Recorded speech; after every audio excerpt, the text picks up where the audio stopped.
এখন হিন্দু হিন্দু ভাই ভাই বলতে বলতে কখন যে বাংলার মাটিতে এই যে যাদের চাকরিটা গেল, শুভেন্দু অধিকারী যাদের টাকা নিয়েছিল, তাদের মধ্যে কি কেউ হিন্দু ছিলেন না? ভারতবর্ষ সর্বধর্ম সমন্বয়ের দেশ। ওনার যদি আলাদা করে কোনো একটি ধর্মের রিপ্রেজেন্টেশন হতে হয়, ভারতবর্ষের বাইরে চলে যেতে পারে, কোনো সমস্যা নেই। উনি যদি হিন্দুদের কথা বলেন যে হিন্দুরা বিপদে আছে, আর 26,000 চাকরি প্রার্থী রাস্তায় যখন বসেছিলেন তারা হিন্দুই ছিলেন অনেকে, তো সেই হিন্দুরা কেন চাকরি হারালো? শুভেন্দু অধিকারীর কাছে কি সেই উত্তর আছে? আমরা তো বলেছিলাম চৌকিদার চোর হ্যাঁ, তাহলে নরেন্দ্র মোদীও চোর ও শুভেন্দু অধিকারীও চোর, নিজেকে চোর বলতে ভালো লাগলে বলছে। দেখুন, আমাদের দেশে ধর্মনিরপেক্ষ দেশ, এখানে আলাদা করে কেউ বিপদে থাকতে পারে না। তাহলে 2014-র আগে থেকেই বিপদে থাকতাম আমরা, কই সেই সময় তো ছিলাম না। এই যে কয়েকদিন আগে যে শিক্ষক নিয়োগ দুর্নীতি, যে দুর্নীতিতে গোটা রাজ্যের রাজনীতি, সামাজিক পরিসরটা পুরোটা উত্তাল হলো। এখন খোঁজ নিলে সবাই জানতে পারবে যে তৃণমূল কংগ্রেসের নেতা থাকাকালীন শুভেন্দু অধিকারী এর হাত ধরেই গোটা মেদিনীপুর সার্কেল জুড়ে সবথেকে বেশি টাকা নিয়ে চাকরি, ওই কাটমানি নিয়ে চাকরি পাইয়ে দেওয়ার ঘটনা, এই দুর্নীতির ঘটনা সবচেয়ে বেশি ঘটেছে। তো এইরকম চৌকিদার যদি আমাদের রাজ্যে থাকে, তাহলে রাজ্যটার অবস্থা এরকম চোরে তো ভরে যাবেই। মানে আসলে সমস্যাটা হচ্ছে কি, ধর্ম নিয়ে যারা রাজনীতি করে, ধর্ম নিয়ে যারা বিভাজন করে, এই বিভাজনের সংস্কৃতিতেই তো আজকের দিনে দাঁড়িয়ে আমাদের ক্লাসরুমগুলোকে ধর্মের নামে ভাগ করে দিচ্ছে। সেই বিভাজন করে শিক্ষা বিমুখতায় আমাদেরকে ভাসিয়ে দিচ্ছে। আর আমরা বলছি এই বিভাজনের যে বেড়াজাল, সেই বেড়াজালকে ভেঙে আমরা আবার ভারতবর্ষ ঐক্যের দেশ, সম্প্রীতির দেশ, সেই সম্প্রীতি ঐক্যকে একত্রিত রেখে আমরা হচ্ছে গিয়ে এই লড়াইতে অগ্রসর হব। হিন্দু মুসলিমের দাঙ্গা সবথেকে বড়, এই পশ্চিমবঙ্গের বুকে সবথেকে বড় নোংরা রাজনীতি বলে আমরা মনে করি। কারণ উনি যদি হিন্দুদের কথা বলেন যে হিন্দুরা বিপদে আছে, আর 26,000 চাকরি প্রার্থী রাস্তায় যখন বসেছিলেন তারা হিন্দুই ছিলেন অনেকে, তো সেই হিন্দুরা কেন চাকরি হারালো? শুভেন্দু অধিকারীর কাছে কি সেই উত্তর আছে? নেই। আজ যে ছাত্রছাত্রীগুলো স্কুলে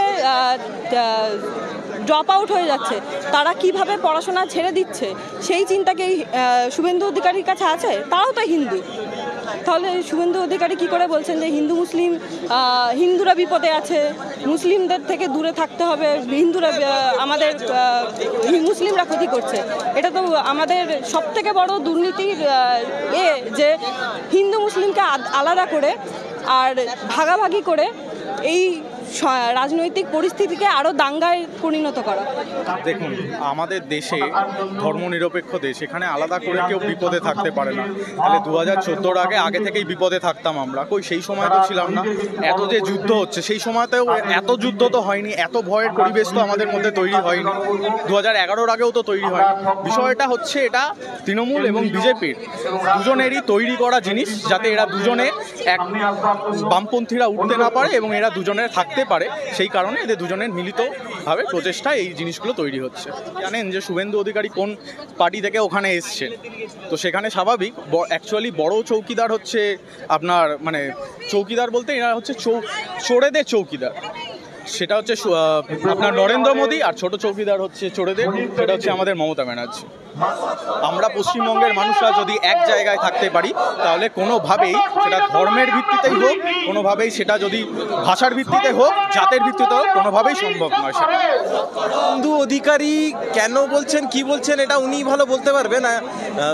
যে মানে চৌকিদার উনি বলছেন, বড় চৌকিদার নরেন্দ্র মোদী, অলরেডি এই স্লোগান বিখ্যাত আছে, চৌকিদার চোর হে।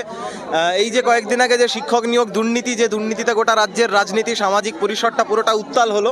এখন খোঁজ নিলে সবাই জানতে পারবে যে তৃণমূল কংগ্রেসের নেতা থাকাকালীন শুভেন্দু অধিকারী এর হাত ধরেই গোটা মেদিনীপুর সার্কেল জুড়ে সবথেকে বেশি টাকা নিয়ে চাকরি, ওই কাটমানি নিয়ে চাকরি পাইয়ে দেওয়ার ঘটনা, এই দুর্নীতির ঘটনা সবচেয়ে বেশি ঘটেছে। তো এইরকম চৌকিদার যদি আমাদের রাজ্যে থাকে, তাহলে রাজ্যটার অবস্থা এরকম চোরে তো ভরে যাবেই। মানে সরকারে থাকা দল রাজ্যের বুকে, তারাও হচ্ছে একদম চোরেদের মাতব্বর, আর তার সাথে যারা বিরোধিতায় আছে তারা আরও বড় চোরেদের মাতব্বর, চৌকিদার, বড় চৌকিদার, ছোট চৌকিদার। তো রাজ্যের যা অবস্থা ভবিষ্যতে আগামীতে দেখা যাচ্ছে, সেটা খুবই উদ্বেগজনক আর কি। কিন্তু ভাই ভাই বলতে বলতে কখন যে বাংলার মাটিতে এই যে যাদের চাকরিটা গেল, শুভেন্দু অধিকারী যাদের টাকা নিয়েছিল, তাদের মধ্যে কি কেউ হিন্দু ছিলেন না? কয়েকদিন আগে একটা ঘটনা বর্ধমান জেলায় আমরা দেখতে পেয়েছি, যে সেখানে একটা মন্দিরে, সেখানে দলিত বর্ণের মানুষদের প্রবেশাধিকার ছিল না, সেটা নিয়ে সামাজিক আন্দোলন হয়েছে, পরে তারা সেই মন্দিরের প্রবেশাধিকার পেয়েছেন। তাহলে তারা কি হিন্দু ছিল না?